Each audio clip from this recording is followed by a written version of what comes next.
Собака – друг человека. Они с давних пор живут с нами по соседству. Собака – это не только домашний питомец. Они помогают полиции, помогают пограничникам. Их берут с собой на охоту. Эти животные радуют нас и приносят положительные эмоции каждый день.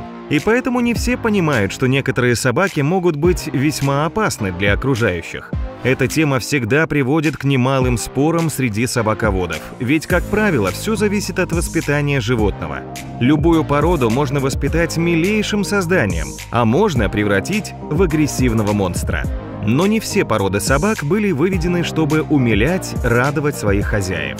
У некоторых пород агрессия и неподчиняемость заложена на генетическом уровне. Но это совсем не значит, что такую породу не следует заводить. Просто хозяевам следует уделять большее внимание воспитанию и дрессировкам таких животных. Итак, самые опасные собаки. Ротвейлер. Ротвейлеры – это довольно сильные собаки, отличающиеся крупными размерами. Эти животные очень преданы. Ротвейлеры очень любят детей и становятся отличными собаками для семьи. Но вот чужаков они не любят и проявляют к ним агрессию. Часто ротвейлер не понимает, шутят с ним или действительно угрожают. Поэтому с этими животными нужно быть все время начеку. Без правильного воспитания и грамотного хозяина ротвейлер может представлять опасность для посторонних. Американский питбуль-терьер. Эта собака не зря считается одной из наиболее опасных. Питбуль был выведен, чтобы загонять рогатый скот, а в дальнейшем питбули использовали для собачьих боев. Питбуль-терьер отличается бесстрашием и агрессией. Долгое время заводчики этой породы усиленно поддерживали эти качества животного, поэтому, если вы решили завести питбуля, немалую роль стоит уделить воспитанию собаки, а также научить ее ладить с другими животными. Немецкий боксер. Для выведения боксера были использованы породы мастифа и бульдога. Немецкий боксер отличается упорством, довольно любознательный и бесстрашный.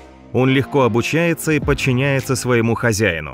Если не заниматься дрессировкой и воспитанием, это животное будет стремиться к доминированию над человеком. Как правило, боксеры совсем не агрессивны. Но если боксер решил напасть, то будет удерживать свою жертву, пока та будет в состоянии сопротивляться. Поэтому его мертвая хватка довольно опасна. Заниматься дрессировками этой собаки следует начинать еще с детства, чтобы животное точно знало, кто хозяин. Доберман. Доберман относится к служебным породам. Он был выведен еще в конце 19 столетия в Германии. Доберман отличается своим умом и особо нуждается во внимании любящего владельца. Эти собаки очень активны, всегда преданы людям, по темпераменту холерики. Они могут проявлять спонтанную агрессию. Именно поэтому, если доберман почувствует хоть малейшую угрозу, тут же становится агрессивен. Нападая на жертву, наносит укусы в разные места. Но если уделить воспитанию добермана должное внимание, то вы получите отличного друга и защитника для всей семьи. Аляскинский маламут.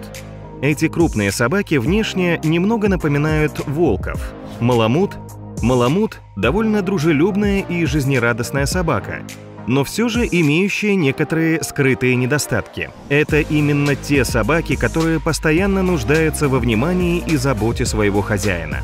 Во время дрессировки могут возникать трудности из-за упрямства и обидчивости маламута.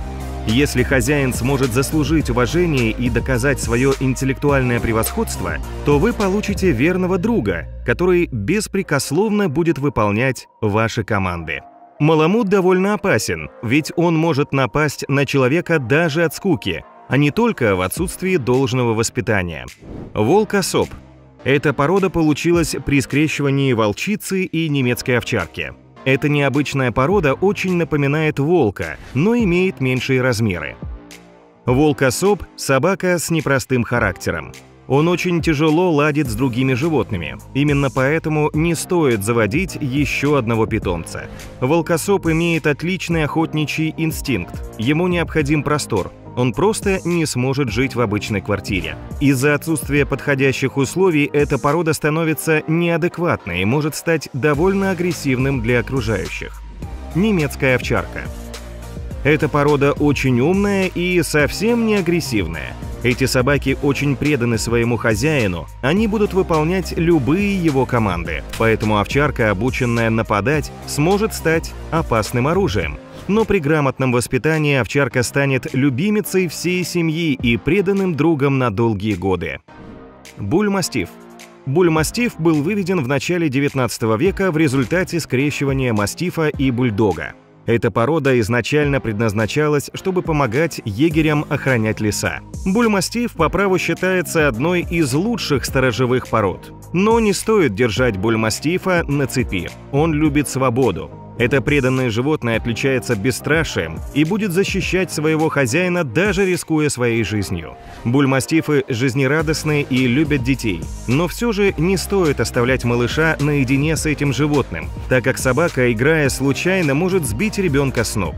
Бульмастиф имеет серьезный инстинкт охранника, поэтому очень шумную и подвижную игру детей может воспринять как угрозу и броситься на защиту. Это животное весьма агрессивно к другим собакам и кошкам, особенно к тем, кто вторгся на его территорию. Канарский дог. Изначально эта порода предназначалась для охраны крупного скота. Канарский дог отличается внушительными размерами, бесстрашием и преданностью. Эта собака всегда будет с настороженностью относиться к незнакомцам. Особое внимание стоит уделить воспитанию животного с раннего детства. В доге заложена огромная сила и мощь, которая должна быть всегда управляемой. Нельзя останавливать тренировки и дрессировки, ведь дог может выйти из-под контроля. Этот великан может легко сбить взрослого человека с ног и нанести серьезный вред, поэтому нельзя оставлять маленьких детей без присмотра рядом с этой собакой. Даже играя, канарский дог может случайно травмировать малыша. Американский бульдог. Американский бульдог – это собака-защитник. Ее вывели для помощи фермерам при загоне домашнего скота. Для семьи, где вырос бульдог, он станет милым и добрым другом, но всегда будет недоверчив к чужакам и просто к прохожим. Так же, как и с другими крупными собаками, не стоит оставлять бульдога с малышами. Американский бульдог отличается повышенной агрессией к кошкам и другим собакам, поэтому не стоит выходить на прогулку с бульдогом без поводка и намордника. Тоса Ину. Эта бойцовская порода собак была выведена в Японии в XIX веке. Тоса Ину получалась в результате скрещивания мастифа, бульдога и терьера. Это довольно агрессивная собака, отличающаяся решительностью и упрямством. Сражаясь с противником, будет бороться до последнего. Но, как и в случае с другими животными, при правильном воспитании и дрессировке вы сможете получить верного и милого друга. Тем не менее, животное отличается врожденной агрессией и совсем не уживается с другими. Не стоит заводить эту породу семьям с детьми. Гуляя с этой собакой, не забудьте поводок и намордник. Кане Корсо. Эта порода относится к сторожевым собакам. Она отличается большими размерами и немалым весом – до 60 килограммов. Кане Корсо относится к группе мастифов и считаются наиболее послушными и умными в своем виде. Эта порода быстро учится и легко выполняет команды. Они любознательны и довольно спокойны. Кане Корсо можно с легкостью брать на охоту или использовать для работы в полиции. Представители этой породы неплохо ладят с детьми, но повышенную активность ребенка могут принять за агрессию. Если вы задумались о том, чтобы приобрести эту породу, вам стоит знать, что Кане Корсо абсолютно не уживаются с другими животными. Американский банддог. Американский банддог был выведен при скрещивании разных видов мастифов. Это надежный и преданный друг, сторож и защитник.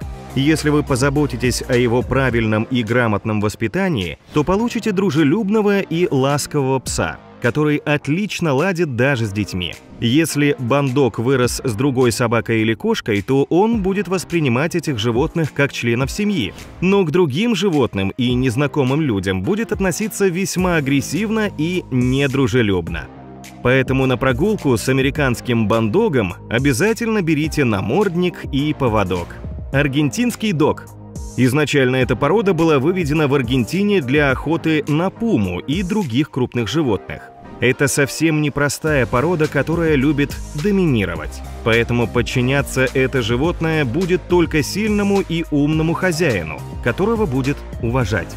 Аргентинский дог быстро привязывается ко всем членам семьи и становится верным другом. Доги с настороженностью и даже агрессией относятся к незнакомцам, а благодаря своему охотничьему инстинкту будут гнаться за всеми убегающими животными. Бурбуль. Бурбуль относится к служебным породам. Был выведен в Южной Африке и в некоторых странах является запрещенной породой, которую нельзя разводить. Хозяином бурбуля должен быть только грамотный кинолог, так как эти животные не могут без правильной дрессировки и постоянного контроля. Эта порода может ужиться с кошками и отлично ладит с детьми, с которыми вырос. Но вот к другим собакам он проявляет агрессию и может даже убить животное. Это весьма крупная собака, которая может весить до 90 килограммов. Булли-кутта. Эта порода выведена в Пакистане и носит второе название пакистанский мастиф. Булли-кутта мало поддается дрессировке и имеет совсем непростой характер.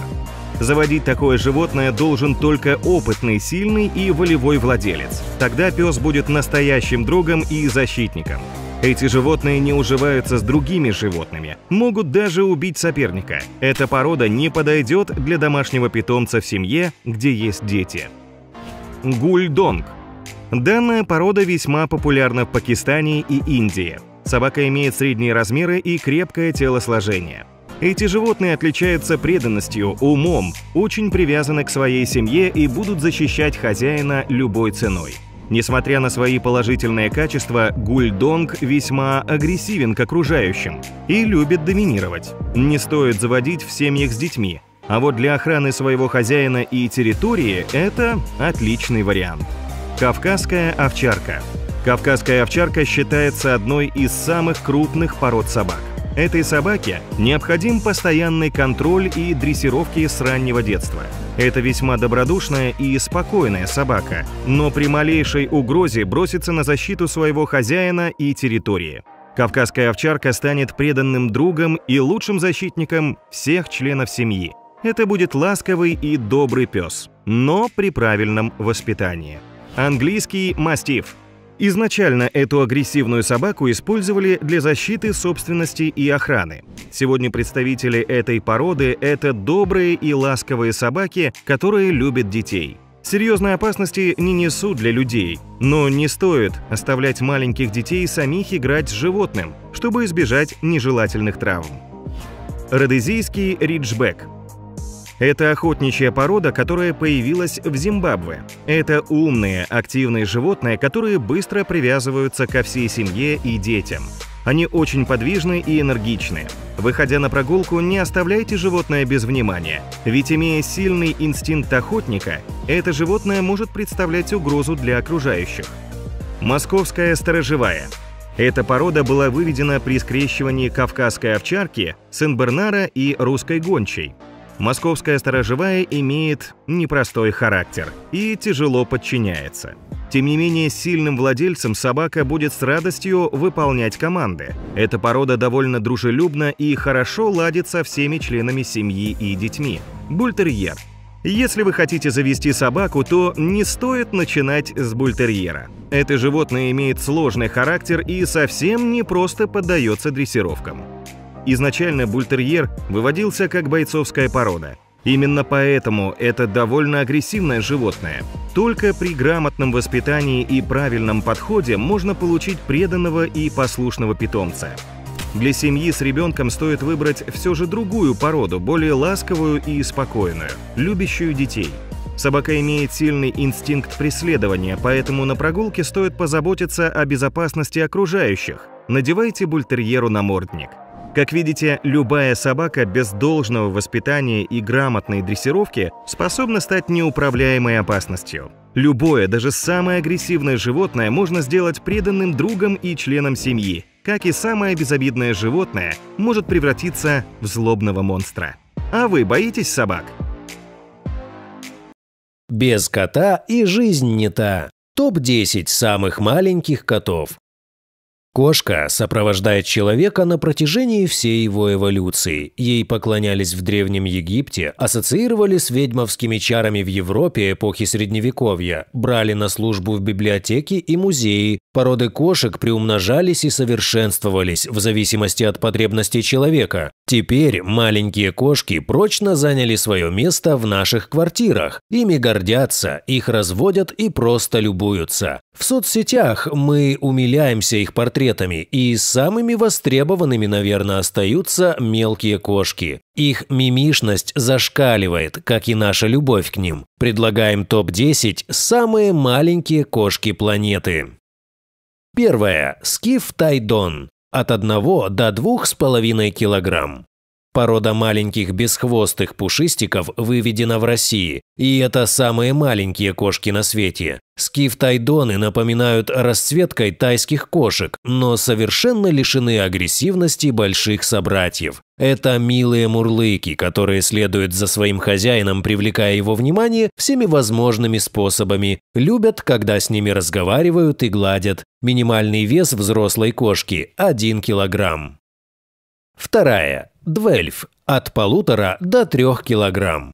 Двельф открывает список экспериментальных пород дварфов, миниатюрных кошек, праотцом которых является манчкин, которого мы найдем далее. Это полупризнанная порода, здоровье которой вызывает опасения у всех специалистов. Слишком много мутаций собрано в одном создании. Манчкин, канадский сфинкс и американский кёрл. Впрочем, вскоре вопрос признания может отпасть сам собой, ведь во всем мире едва наберется 150 особей. Жаль, ведь если звезды зажигают, значит это кому-то нужно.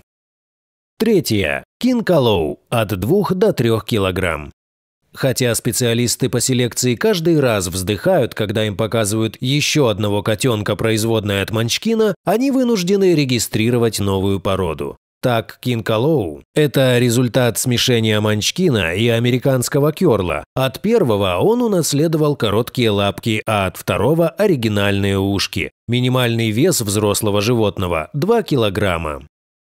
Четвертое. Генетта. От 2 до 3 килограмм. Генетта – ответ селекционеров тем любителям, которые хотели бы иметь дома нечто дикое, но симпатичное. Бенгальская кошка подарила генеттам-дварфам оригинальный окрас, саванна – энергичность, манчкин – миниатюрность и характерные короткие лапки. В 2018 году породе исполнилось 10 лет. Небольшой юбилей. Пятое. Минскин. От 2 до 3 килограмм. Сфинкс, Бурма, Девон Рекс и Манчкин подарили миру голубоглазое чудо – Минскина. Почти голого коротколапого кота с непревзойденной величины ушами. Еще одно отличительное свойство – волосатые лапки, из-за чего Минскина также называют хоббитом. Шестая. Сингапур. От 2 до 3 килограмм. И это, та-да-да-дам, не потомок манчкина. Поэтому, если вам скорее по душе изящество, а не милота, то сингапуры самое то. Они стройны, длинноногие и худощавы, а их короткая, жесткая, буквально сияющая шерсть только подчеркивает их грацию. Еще одна отличительная черта – особый рисунок на мордочке, который подчеркивает круглый разрез глаз. Седьмая. Манчкин. От 2 до 3,5 килограмм. Прародитель многих пород дварфов и сам весьма мил, хотя и побольше своих деток. Миниатюрные размеры и оригинальные маленькие лапки вдохновили многих любителей на селекционный подвиг. Помимо упомянутых выше пород от манчкина произошли лэмпкины, скукумы и, возможно, другие коты. Но они все представлены буквально несколькими особями, так что о породах говорить не приходится. Есть и более успешные, о них далее.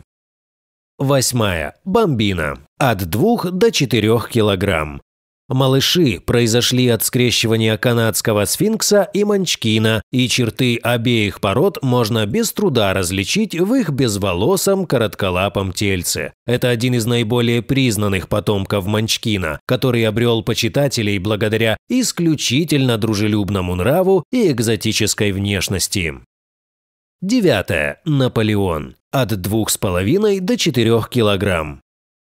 Наполеоны, минуэты, гордо шествуют по всему миру, являясь самым успешным потомком Манчкина. Длинная шерстка, наследие персов, отличает Наполеонов от большинства дварфов. Он общителен и очень умен, отличный компаньон для хозяина любого возраста.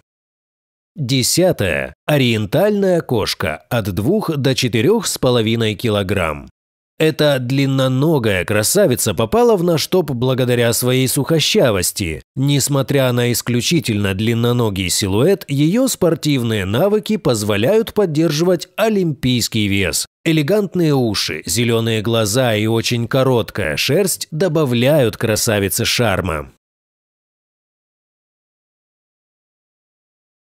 Привет, друзья! Рады вас видеть на канале Фактограф. Сегодня мы поговорим о самых милых породах кошек. Если вы, как мы, обожаете этих пушистых созданий, то вам повезло, ведь существует множество пород, которые просто невозможно не полюбить. От милых и игривых до изящных и грациозных. Каждая порода кошек обладает своим уникальным характером и внешностью. Мы погрузимся в мир милых, мурлыкающих созданий, рассмотрим их особенности, узнаем интересные факты и, конечно же, насладимся их обаянием. Готовы окунуться в атмосферу милоты и удивительных фактов? Тогда садитесь поудобнее и давайте начнем наше знакомство с самыми милыми пушистиками. Персидская кошка. Эти милые, приплюснутые мордашки знакомы каждому. Персидская кошка – чрезвычайно популярная порода благодаря покладистому характеру и способности уживаться с людьми и другими животными. Визитной карточкой персов является их роскошная шерсть, которая вырастает до 15 сантиметров. Окрас при этом может быть разным – от белоснежного, кремового и дымчатого до насыщенно черного. Персидский кот с любым цветом шерсти выглядит завораживающе. А вот глаза кота – в них можно утонуть. Медные, голубые, зеленые и даже оранжевые. Кот-перс достигает веса 7 килограммов.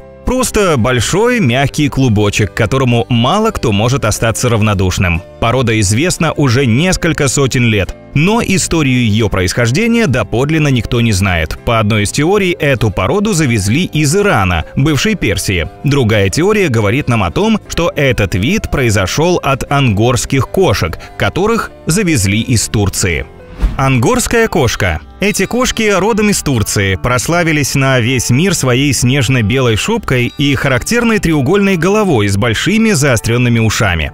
Турецкие ангоры – умные, ласковые домашние питомцы, которые очень любят внимание и активные игры. Некоторые представители этой породы обладают уникальной изюминкой – глазами разного цвета.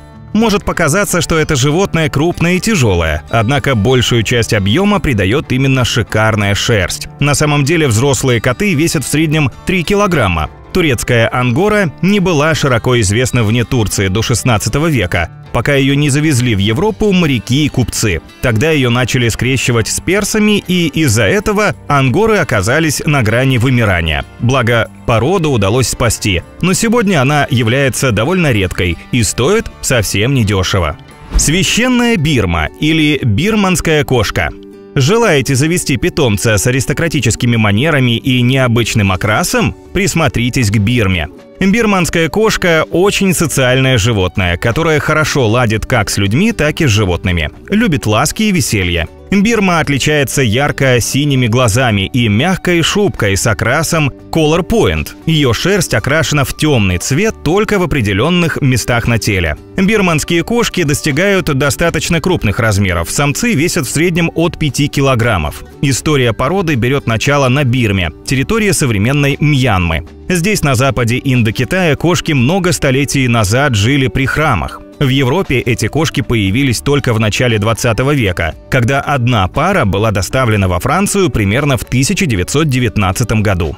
Экзотическая короткошерстная. Внешне экзотическая короткошерстная напоминает маленького медвежонка. Тело компактное, лапы не очень длинные, крепкие, хвост короткий. Шея также короткая, голова округлая. Мордочка плоская, с коротким курносым носом. Средний вес самцов достигает от 5 до 7 килограмм. Вариантов расцветок существует масса. От однотонных до черепаховых, так сказать, на любой вкус и цвет. Это спокойная, ласковая, мягкая и уживчивая кошка, которая любит бережное отношение и комфорт. Просто идеальный питомец для людей, живущих в квартирах. Экзоты являются искусственно выведенной породой, которая появилась в 1960-х годах. Для этого ученые из Америки провели скрещивание американских короткошерстных кошек и персидских длинношерстых. Целью было рождение кошки, в точности похожей на персидскую, но с короткой шерстью, за которой было бы проще ухаживать. Эксперименты увенчались успехом, и по сей день экзоты остаются очень популярными во всем мире. Шотландская кошка, Scottish Fold и Scottish Straight. Мягкая плюшевая шерсть и очаровательные круглые мордашки. Так коротко можно описать эту породу. Scottish Fold и Scottish Straight – это вислоухие и прямоухие шотландцы, две половинки одной породы. Причем в помете могут быть котята как с висячими, так и с прямыми ушками. Scottish Fold отличается неподражаемым бэйби-фейсом, благодаря его округлым большим глазам и забавными ушками-конвертиками, которые придают голове шарообразный вид. Ну не кот, а совенок-медвежонок какой-то. Но есть и минусы. Ген вислоухости подарил фолдам предрасположенность к заболеваниям суставов. Scottish Straight'ам повезло больше. Прямые ушки гарантируют им здоровые суставы. Телосложением эти два вида шотландских кошек почти не отличаются. Тело обоих типов довольно развито, мускулистое, средней длины. Вес от 3 до 5 килограммов. Окрас шерсти может быть любой, но самый распространенный – серо-голубой. Порода впервые появилась в результате естественной мутации в Шотландии в 1960-е годы. Норвежская лесная кошка. Это не кошка, а огромный мягкий комок счастья, который вы не захотите выпускать из рук. Несмотря на грозный внешний вид, норвежские лесные кошки очень милые, дружелюбные и ласковые. Эти животные имеют крупное телосложение, они весят от 6 до 9 килограммов, а длинная густая шерсть визуально еще больше увеличивает размеры. Норвежские кошки отличаются мускулистым телом, удлиненной головой с прямым профилем, миндалевидными округлыми глазами, серьезным взглядом и высоко посаженными ушами с кисточками на кончиках. История происхождения породы доподлинно неизвестна. Возможно, эти кошки всегда обитали на территории Норвегии, а возможно, как гласит одна из теорий, это бывшие ангорские кошки, которые попали в Норвегию в 16 веке, где одичали и приспособились к северному климату. Манчкин. Манчкин – это порода кошек среднего размера с короткими лапами и длинным позвоночником. При средней длине тела их лапки короче, чем у обычных кошек в 2-3 раза. Причина этой их особенности – мутации. В их крови есть особый ген, который не дает конечностям вырастать до привычных размеров. Из-за особенностей телосложения у этих кошек нет присущей их братьям грации. Они перемещаются забавно, словно хорьки. Помимо отличительных ног, манчкин похожи на любую другую породу и могут иметь длинную или короткую мягкую шерсть почти любого окраса. Самцы коротколапых котов весят от 3 до 5 килограммов. Эти кошки игривы и всегда готовы разделить со своим хозяином увлекательное времяпровождение. Порода манчкин современная, и появилась она совершенно случайно. В 1983 году в США учительница Сандра Хоченедел подобрала на улице беременную коротконогую кошку, и она дала потомство таких же котят. Они и стали первыми официальными представителями породы. Меконгский бобтейл. Меконгский бобтейл – очаровательное животное с забавным коротким хвостиком. Именно хвост длиной около 5 сантиметров является отличительной чертой и следствием естественной генной мутации. Легенды гласят, что далекие предки меконгских бобтейлов обитали при дворцах и храмах в Древней Азии. Их почетной обязанностью была охрана ваз и драгоценностей. Особи королевских кровей надевали свои золотые украшения на хвосты этих кошек во время принятия ванны, как на своеобразную подставку. И только в 2003 году меконгский бобтейл стал известен мировой общественности. Меконги – кошки среднего размера, тонкие и элегантные, весом от 2 до 4 килограммов. Окрас Color Point, как у сиамских кошек. Эти животные не только милые, но и общительные и тактильные. К тому же меконги имеют крепкий иммунитет и являются долгожителями. При правильном питании и уходе такой питомец будет вашим верным другом долго, более 20 лет. Ориентальная кошка. Благодаря своей необычной инопланетной внешности эти кошки считаются одними из самых экзотических. Сразу бросаются в глаза большие широко посаженные ушки, словно у чебурашки. Но разве это не мило? Ориентальные кошки утонченные, стройные. Они имеют длинные лапы и также тело удлиненной формы, весом 3-5 килограммов. Короткая и гладкая шерсть может иметь различный окрас. Передние лапы чуть меньше задних, что делает их походку грациозной. Голова имеет треугольную форму, глаза огромные миндалевидные, чаще зеленого цвета. Также выделяется большой нос. Из-за такой незаурядной внешности ориенталов сравнивают с домовым Добби из фильма о Гарри Поттере. Родиной ориентальных кошек является Таиланд, а их прародителями считаются древние сиамские кошки. Эта порода является искусственно выведенной, ведь она появилась путем скрещивания сиамских кошек с другими породами. Рэгдолл. Кошки этой породы сочетают в себе самые лучшие качества. Они выделяются среди остальных исключительной красотой. Огромные голубые глаза, роскошная густая шерсть, бархатистые лапки и длинный пушистый хвост. Ну как тут не влюбиться? Рэгдолл – одна из самых крупных одомашненных пород, представители которой достигают веса 9 килограммов. А пушистая плюшевая шерсть и подшерсток визуально увеличивают животное еще больше. По характеру эти кошки спокойные, миролюбивые и сильно преданы хозяину. Первые рэгдоллы появились в США в 1960-х годах. Вероятно, первые котята родились на свет в результате скрещивания белой самки персидской кошки и бирманского самца. Отличительная черта породы – низкий тонус мышц, определяющий расслабленное состояние животного и способность буквально обмякать в человеческих руках. Поэтому породу назвали рэгдолл, что с английского переводится как «тряпичная кукла». Просто возьмите этого кота на руки, и вы все поймете. Сингапурская кошка. Сингапуры – редкие миниатюрные кошки с большим сердцем и огромными глазами. Они весят как котенок, всего лишь 2-3 килограмма. Посмотрите, какая милота. Представители породы носят короткую гладкую шубку, имеющую характерный только для них золотисто-кремовый окрас. Голова округлая, с округлой широкой мордочкой, уши большие и широкие, большие миндалевидные глаза, поставленные чуть-чуть косо. Одна из характерных особенностей сингапурских кошек. Эти животные сдержанные, самодостаточные и очень энергичные. Название породы прямо указывает на место ее происхождения – островное государство Сингапур. За пределами своей родины эти кошки впервые стали известны в США в 1970-х годах. Основателями породы считаются любители кошек Хелл и Томми Мидоу. Они привезли этих кошек из Юго-Восточной Азии, решив целенаправленно заняться их разведением.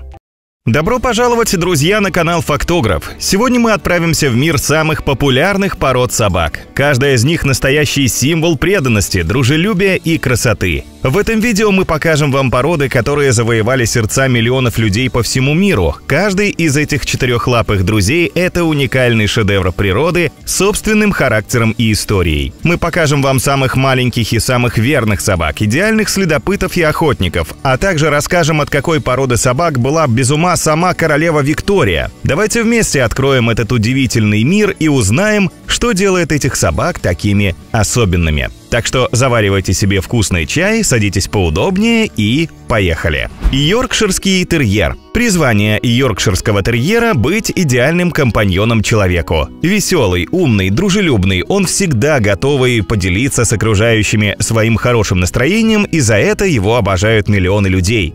Обратите внимание, йорки везде. Деловито выглядывают из сумочек на плече у хозяев, чинно восседают в продуктовых тележках, внезапно и с громким лаем выскакивают из лифтов, ловко бегают по газонам. Йоркширский терьер – это комнатно-декоративная порода, представители которой имеют длинную прямую шерсть различного окраса и вес от 2 до 3 килограммов. Но йорки не так просты и однозначны, как думают многие. За хрупкой внешностью скрывается храброе сердце. Эти собаки вполне могут за себя постоять. Йоркширские терьеры впервые появились в Англии в графстве Йоркшир во второй половине XIX века. Выведением собак занимались рабочие ткацких фабрик в Англии. Изначально йорки должны были защищать шахты и текстильные фабрики от крыс и мышей. И только в поздний период викторианской эпохи они стали комнатными питомцами английской аристократии. Бигль. Бигль – это древняя порода собак, выведенная в Великобритании для охоты. По одной из версий, к созданию этого вида гончих были причастны римляне, которые завезли их на Британские острова.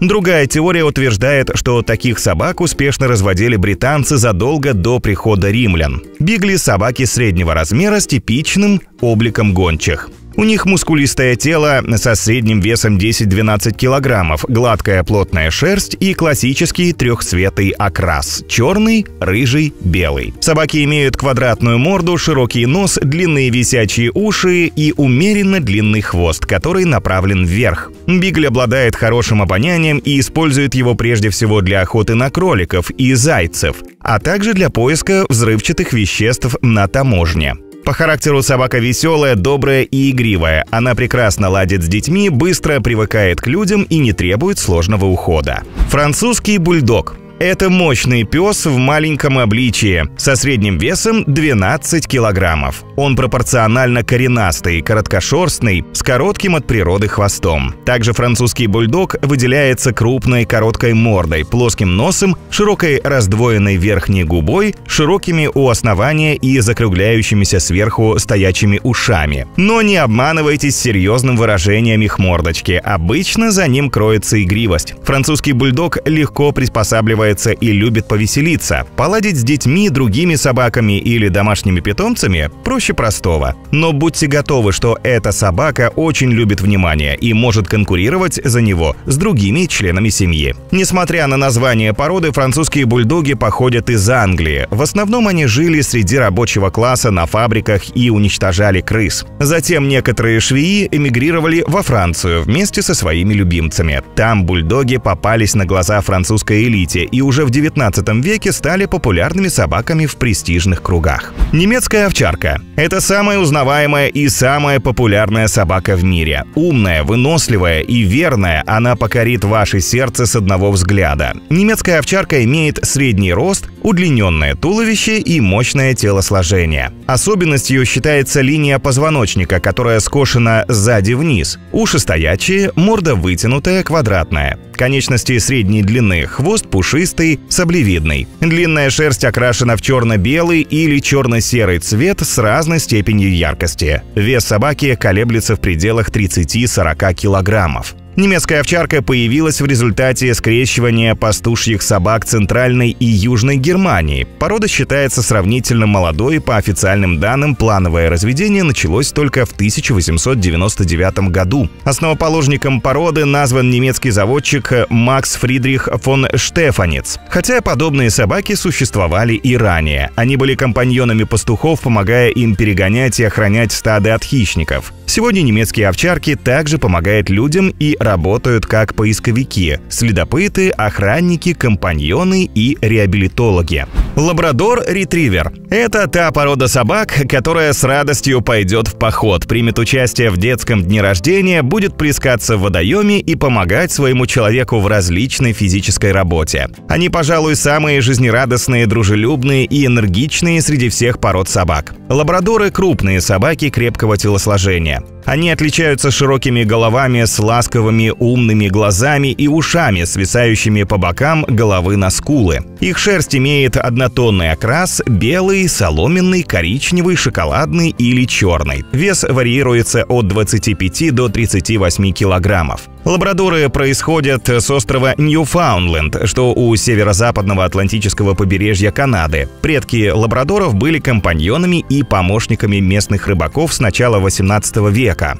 В 1830-х годах водяные собаки впервые попали в Великобританию. Они были настолько привлекательными, что множество англичан захотели приобрести их у рыбаков. Так порода получила успех и была впервые официально зарегистрирована в 19 веке. Джек Рассел Терьер. Это дружелюбная, преданная и любящая собака с ярко выраженной индивидуальностью, которая прекрасно поддается дрессировке. По-моему, это идеальный домашний питомец, с которым вам не придется скучать ни минуты.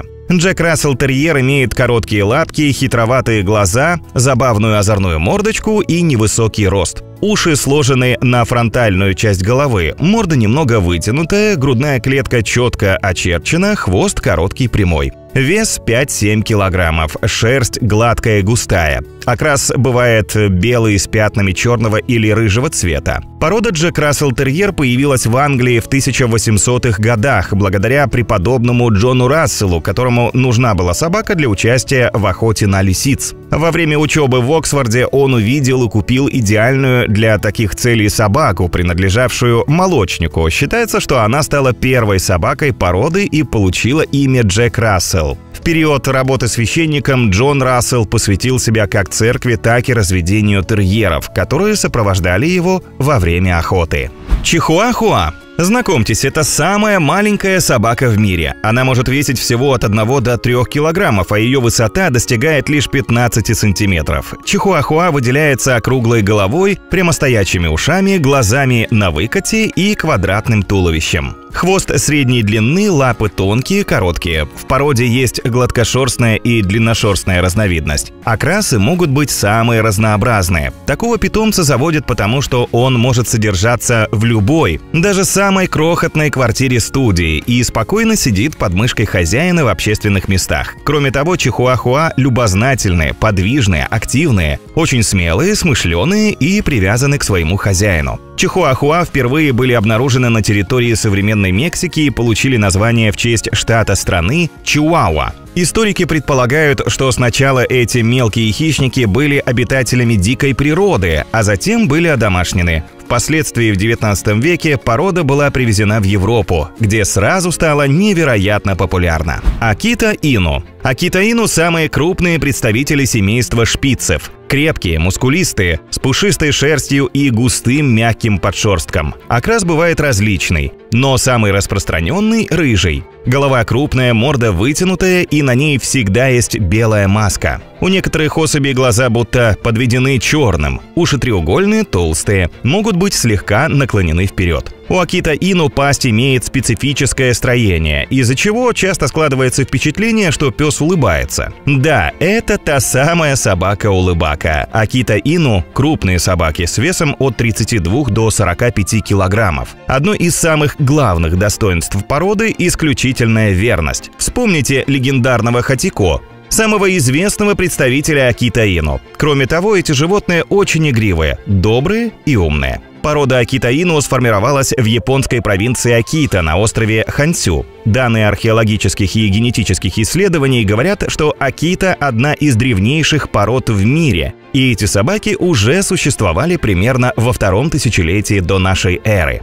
Ротвейлер. Несмотря на сложный характер, ротвейлеры входят в рейтинги самых популярных пород собак. Эти животные являются надежными защитниками и охранниками, преданы одному хозяину. Они очень сильные и мощные. Собаки обладают крупным мускулистым телосложением, крепкими лапами средней длины и крупной головой с мощной пастью. Вес взрослой собаки достигает 50 килограммов. Ее визитной карточкой является однотонная черная шерсть с четко определенным ржавым окрасом и уши, свисающие по бокам головы на скулы. Благородное крупное животное наводит страх одним видом. Тявкать без причины – это не про ротвейлера. Но дома он превращается в чуткое и нежное создание, играя роль компаньона или няньки для детей. Ротвейлер – немецкая порода собак, сформированная в районе города Ротвайль. Это одна из самых древних пород. Именно эти собаки сопровождали римские легионы во время их похода в Германии в 1 веке нашей эры.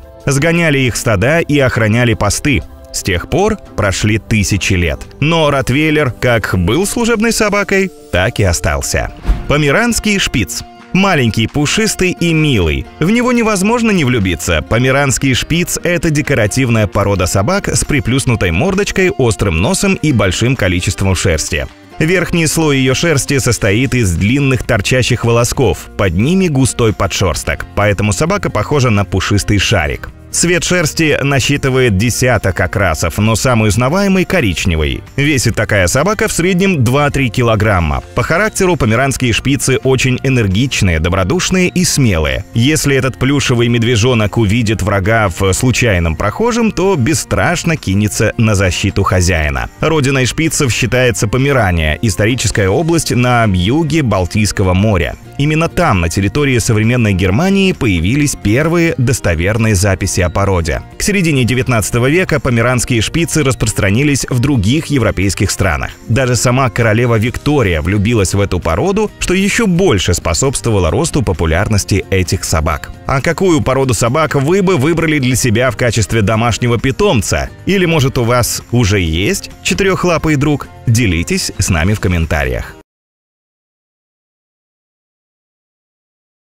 Добро пожаловать, друзья, на канал Фактограф. Сегодня мы поговорим о кошках и познакомимся с самыми удивительными представителями кошачьего мира. Любовь к кошкам вечна. Их обожествляли в древности, их обожают сейчас, и любовь к ним не исчезнет и в будущем. Но несмотря на такую популярность кошек, большинство людей в их породах не разбираются. Но сегодня мы исправим этот момент и покажем вам 10 самых удивительных кошек. Вы узнаете о таких породах, как Пикси-Боб, Саванна, Тойгер, Каракал и многих других. Мы расскажем вам историю происхождения, опишем отличительные черты и характер каждой породы. Приготовьтесь окунуться в мир кошачьей магии и узнать, почему эти замечательные создания завоевали сердца миллионов людей по всему миру. Поехали! Тойгер. Одного взгляда на этого питомца достаточно, чтобы понять, перед вами настоящий тигр. Даже название данной породы в переводе с английского языка означает «игрушечный тигр». Они и правда похожи на игрушечных тигров, мягоньких и пушистых. Эта редкая порода появилась в конце 1980-х годов благодаря заводчику Джуди Сагден. Тойгеры обладают короткой шерстью, очень мягкой и толстой, которая напоминает плюш. Окрас кошки представляет собой четкие темные полосы на коричневом фоне по всему телу. Туловище средних размеров довольно длинное и мускулистое. Еще одно отличие породы – широкий и крупный, немного вогнутый нос, плавно переходящий к лбу. Тойгера нельзя назвать изящным животным, поскольку вес взрослого самца достигает 12 килограммов, а самки – 8. Многие любители кошек ценят тойгеров не только за их сходство с дикими собратьями. Эти питомцы считаются одними из лучших компаньонов. Они дружелюбны и не склонны к агрессии. Общительны, но не навязчивы. Американский кёрл. В отличие от популярных шотландцев, уши кёрла завернуты иначе, наружу. Закрученные назад уши, украшенные длинными пучками шерсти, сразу привлекают внимание. Просто посмотрите, как это забавно выглядит. С рождения котята имеют прямые уши. На второй 10-й день после рождения уши начинают завиваться и окончательно формируются к 4 месяцам. Кёрл – это кот среднего размера, весом 3-5 килограммов. Его тело покрыто красивой шелковистой шерстью, которая может быть как длинной, так и короткой, с плотно прилегающими к телу волосками. У этой породы допустимы любые окрасы и рисунки шерсти. Голова имеет клиновидную форму, а глаза – форму грецкого ореха. Порода американский кёрл появилась в 1981 году в штате Калифорния в США. Тогда на улице была обнаружена кошка со странными ушами, закрученными назад. Через месяц она забеременела, и у 2 из ее родившихся котят уши были точно такими же. Заводчики заинтересовались необычными животными и с 1983 года начали разводить новую породу. Бенгальская кошка. Эту породу не спутаешь ни с какой другой. Бенгалы особенные. Уникальный окрас, поджарый спортивный силуэт, умная любознательная мордочка, длинные лапы и хвост – особенность этих кошек. Именно потрясающий окрас с леопардовыми пятнами и мраморные разводы выделяют эту породу среди других. Кроме того, ни одна другая порода кошек не имеет такого эффекта золотистого или жемчужного мерцания шерсти, который можно обнаружить у бенгальских кошек. Животные вырастают до 8 килограммов, имеют широкую голову, небольшие уши и бакенбарды, глаза миндалевидной формы с черной окантовкой. По характеру они игривые, энергичные, преданные и умные. Бенгальский кот – это гибрид домашней кошки с дикой азиатской кошкой-леопардом. Первый гибрид был выведен в 1963 году любительницей кошек Джейн Милл. Однако он погиб, и работа над породой возобновилась только в 1980-х годах. Путь Джейн не был гладким, однако ей все-таки удалось вывести бенгальскую породу и получить признание. Корниш рекс – это игривая порода котов с энергичным характером. С этим питомцем можно разучивать несложные команды, играть в апорт и гулять на шлейке. При этом он будет всюду следовать за хозяином и участвовать в любых активностях. Такая себе кошка с характером собаки-компаньона. Да что там говорить, даже на фото видно, насколько это интересные коты. Их внешность так далека от классических стандартов, что их можно принять за неземных существ. Отличительная особенность этой породы – крупные уши, которые на фоне худощавого тела и маленькой головы выглядят огромными, и короткая кудрявая шерсть, словно они только что сходили на укладку.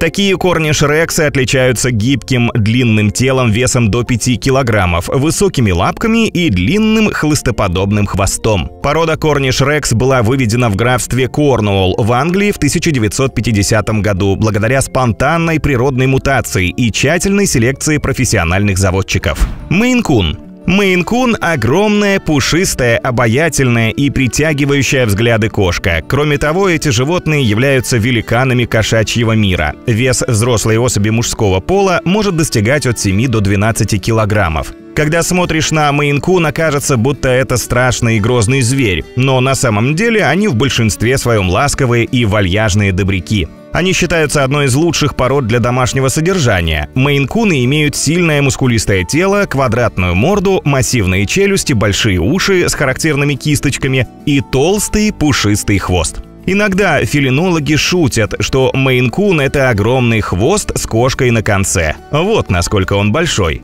Порода кошек мейн-кун может иметь более 30 вариантов окраса. Глаза бывают зеленые, золотистые или медные, а у белых котов встречаются голубые или разноцветные глаза.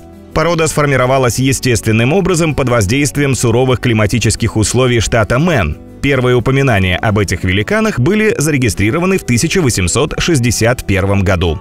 Пикси-боб. Что это за мини-рысь? Это представитель породы домашних кошек Пикси-боб. Чтобы ее вывести, селекционеры бросили вызов природе и скрестили домашних кошек с дикими, короткохвостыми лесными котами, обитающими в лесах США и Канады. Первый такой котенок появился в 1980-х годах в США. Его назвали Пикси, поэтому вся порода получила такое название. Так появились кошки с независимым характером и чувством собственного достоинства. Они послушные, уравновешенные и нежные. Главным свойством, отличающим пикси-бобов от других котов, являются характерные для рысей короткий хвост и кисточки на ушах. Кошки выглядят довольно массивными и мускулистыми животными, хоть и не лишены природной грации. В глаза бросается половой диморфизм. Самцы крупнее кошек. Масса их тела достигает 7-9 килограммов и 4-6 килограммов соответственно. Большинство кошек имеют короткую шерсть, которая может быть окрашена во все оттенки коричневого в пятнышках, от холодного до теплого. Саванна. Саванна – изящная кошка, которая может похвастаться замечательным окрасом. Порода впервые появилась еще в 1980-х годах, когда американская заводчица Джуди Фрэнк повязала самца африканского сервала с сиамской кошкой. Так, в 1986 году на свет появились первые представители породы саванна – 2 длинноногих пятнистых котенка. Эти кошки очень похожи на своего дикого собрата африканского сервала, только немного меньше. Представители породы имеют длинное тело с выраженными мышцами, мех короткий и без плотного подшерстка. Цвет шерсти саванны варьируется от светло-коричневого до дымчато-черного и имеет характерный черный пятнистый рисунок с полосами. Иногда саванна может быть сплошь черной и без пятен. Выступающие лопатки и длинные тяжелые ноги делают кошку похожей на дикого хищника. Также у саванны длинная шея, маленькая голова и широкие уши с закругленными концами. Благодаря своим уникальным длинным конечностям саванны быстро бегают, а высота прыжка достигает 3 метров. Общие черты характера этих кошек выделить сложно. Одни особи общительные и дружелюбные, другие могут быть агрессивными. Канадский сфинкс. Удивительных кошек без шерсти часто называют инопланетянами. Их экзотический внешний вид восхищает и шокирует, а кого-то даже пугает. Но канадские сфинксы – это очень ласковая порода, которая отличается высоким интеллектом, огромным количеством энергии и дружелюбным общительным характером. Сфинкс обычно не совсем голый, на его теле есть легкий пушок. Поэтому животное на ощупь напоминает мягкую замшу. Однако среди других разновидностей сфинксов есть и полностью бесшерстые кошки. Также у представителей породы практически нет усов. Не то чтобы они совсем не росли, но чуть подрастая, усы у канадского сфинкса очень быстро закручиваются, обламываются и выпадают от корня. Нет у этих котов и ресниц. Канадские сфинксы – кошки среднего размера, вес которых составляет от 3 до 5 килограммов. Складчатая кожа, большие уши и большие прозрачные глаза притягивают внимание с первого взгляда. Порода канадских сфинксов была выведена в Канаде в 1966 году путем закрепления естественной рецессивной мутации, приводящей к отсутствию шерсти.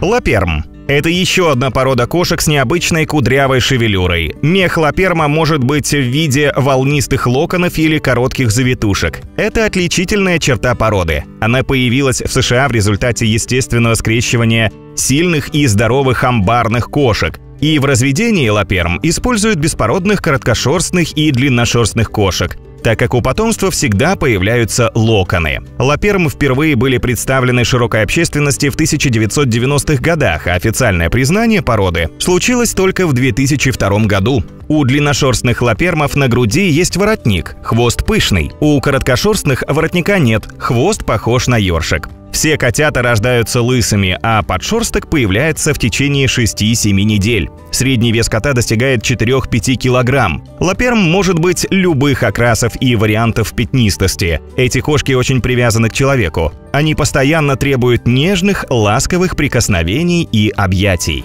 Каракал. Каракал или пустынная рысь – это прирученный хищник, умный и смелый, который может жить с людьми под одной крышей. Ареал обитания каракалов в дикой природе охватывает Африку, Аравийский полуостров, Малую и Среднюю Азию, Ближний Восток. Как домашние питомцы, эти кошки стали популярны совсем недавно. Воспитать из них покладистых и добродушных питомцев не так просто. Необходимо много времени ежедневно. А начинать нужно с самого момента появления котенка в доме. Животное выделяется высокими заостренными ушами с кисточками на концах, которые помогают ему лучше улавливать звуки, грациозным телосложением и исключительными охотничьими навыками. Мех короткий и густой, окраской каракал напоминает североамериканскую пуму, песчаный или красновато-коричневый верх, беловатый низ, по бокам морды черные отметины. Очень редко встречаются черные каракалы-меланисты. Эти коты вырастают до 20 килограммов и требуют много пространства. Содержать каракала в маленькой квартире не выйдет. Им нужно место, чтобы отрабатывать свои природные навыки – прыгать, лазать по деревьям и имитировать охоту. Привет, друзья! Рады вас видеть на канале Фактограф. Сегодня мы поговорим о самых умных породах собак. Собаки – это не только преданные друзья, но и удивительно умные создания, способные поразить своим интеллектом. Но даже в собачьем мире есть гении и аутсайдеры. В этом видео мы расскажем вам о породах, которые выделяются своими способностями к обучению и сообразительностью. Узнаем, какие породы считаются самыми умными и какие качества делают их особенными. Этот ролик будет вам крайне полезен, если вы как раз планируете завести себе не просто четырехлапого питомца, а настоящего друга и надежного компаньона. Итак, узнаем, какие это породы. Цвергшнауцер.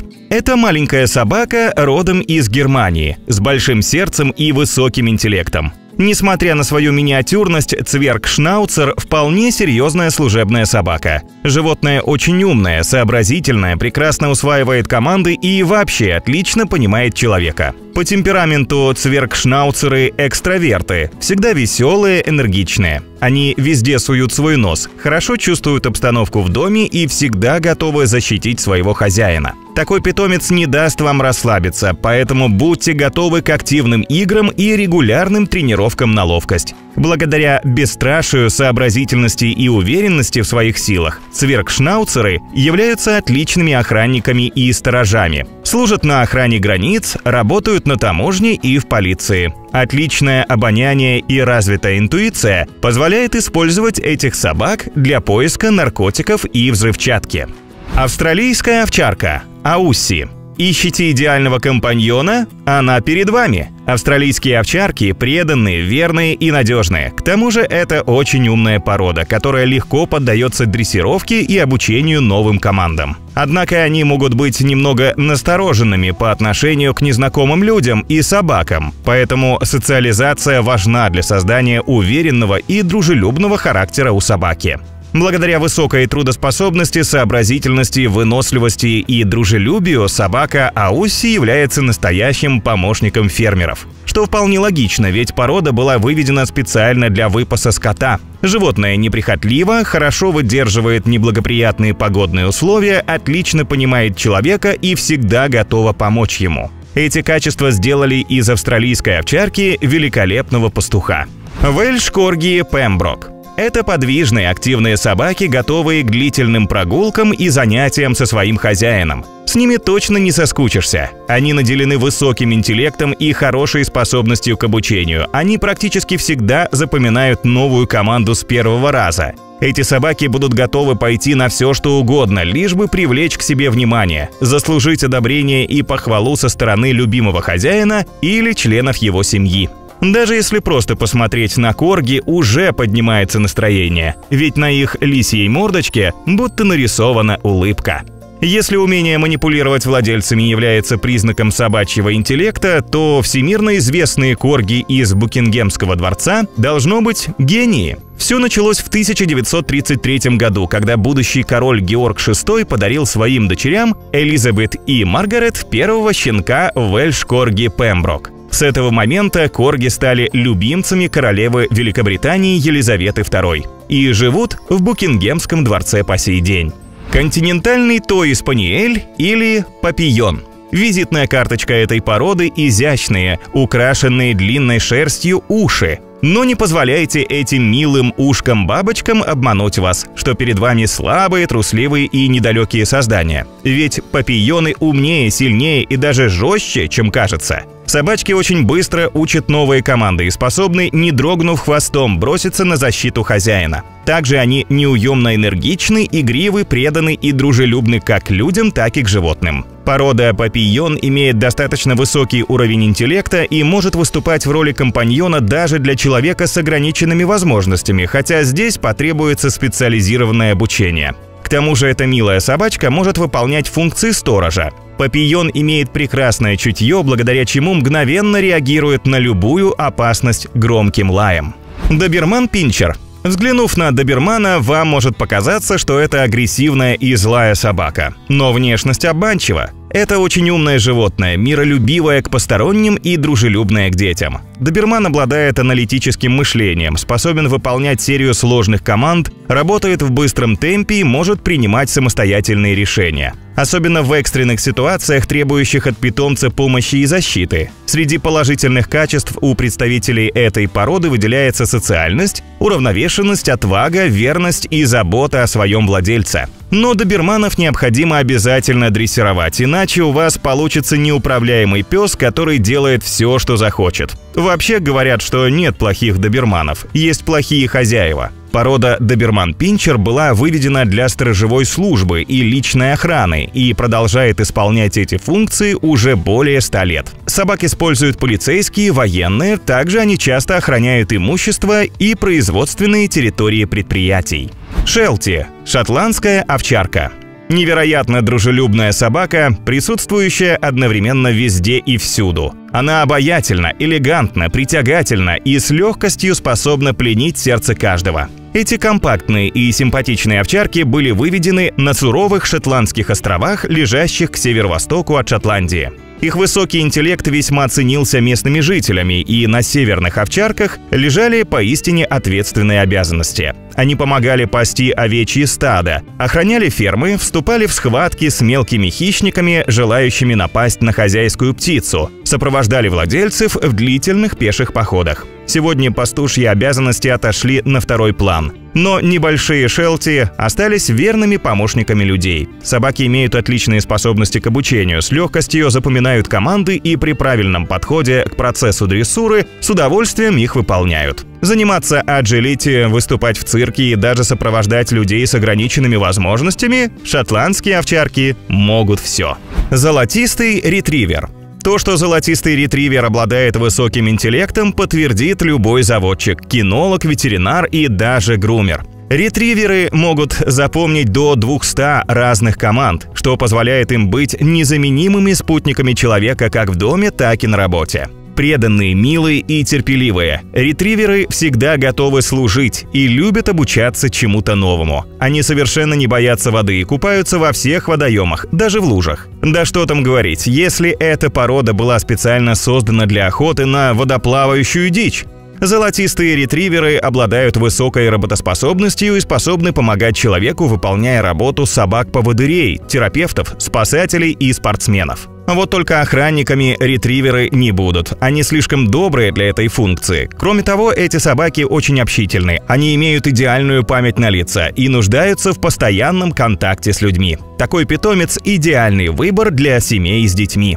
Пудель. Пудель – самая умная собака из группы декоративных. Она не только красивая, но и преданная и внимательная к своему хозяину. Эти собачки обладают артистическими способностями и быстро учатся. Сам процесс обучения идет легко, ведь они все время стараются угодить своим людям. Если вы хоть раз были в цирке, то наверняка видели там этих кудрявых милашек, исполняющих различные трюки. Высокий интеллект и хорошая память позволяет им быстро запоминать и выполнять команды, что делает их отличным выбором не только для цирковой арены, но и для активных семей. Пудели очень дружелюбные и ласковые собаки, которые любят проводить время с людьми и всегда рады вниманию. Несмотря на изящную внешность, присущую породе, самое главное рабочее качество пуделя – охота. Поэтому с такой собакой нужно много гулять, ведь она очень активна. Играть с мячом, бегать, искать предметы и высоко прыгать – ее любимые занятия. Бордер-колли. Собаки с интеллектом трехлетнего ребенка – так можно охарактеризовать представителей породы бордер-колли. Безусловно, это одни из самых талантливых щенков, которых вы когда-либо встречали. Более того, согласно исследованиям, проведенным учеными из Университета Британской Колумбии под руководством Стэнли Корена, бордер-колли являются самой умной собакой среди всех пород. Они быстро учатся, однако для неопытных владельцев справиться с бордером может быть достаточно сложно. Собаку нужно регулярно дрессировать и делать это правильно. Порода бордер-колли была специально выведена для выпаса овец. Эти собаки являются энергичными, бдительными, добрыми и ответственными. Взять под контроль отару овец, бордер-колли справится с этой задачей на раз-два. Эти щенки очень активны, и для оптимального функционирования им требуется много физических и умственных упражнений. Они могут запоминать названия предметов и с полуслова понимают своего хозяина. Они должны двигаться каждый день. Запереть такую собаку в квартире не выйдет. Бельгийская овчарка Малинуа. Эта порода, как и бордер-колли, заслуживает носить название самой умной, и тому есть весомое доказательство. В 2023 году ученые из Университета Хельсинки провели эксперимент, в котором оценивали способности более 1000 собак 13 пород. По результатам исследования лучших результатов во всех тестах, включая решение когнитивных задач и самостоятельное мышление, добилась бельгийская овчарка Малинуа. Представители этой породы даже без дополнительных тестов считаются очень умными и хорошо поддаются дрессировке. Это гармонично сложенные, активные, крепкие и выносливые собаки, предназначенные для содержания на открытом воздухе. Их часто используют как рабочих животных в таких сферах, как правоохранительные органы, поисково-спасательные службы и военные операции. Благодаря исключительному интеллекту, ловкости и энергичности овчарки легко справляются даже с самыми сложными задачами. Но такая собака подойдет не всем. Счастливые владельцы бельгийской овчарки должны быть готовы тратить время и ресурсы на должную подготовку и социализацию животного.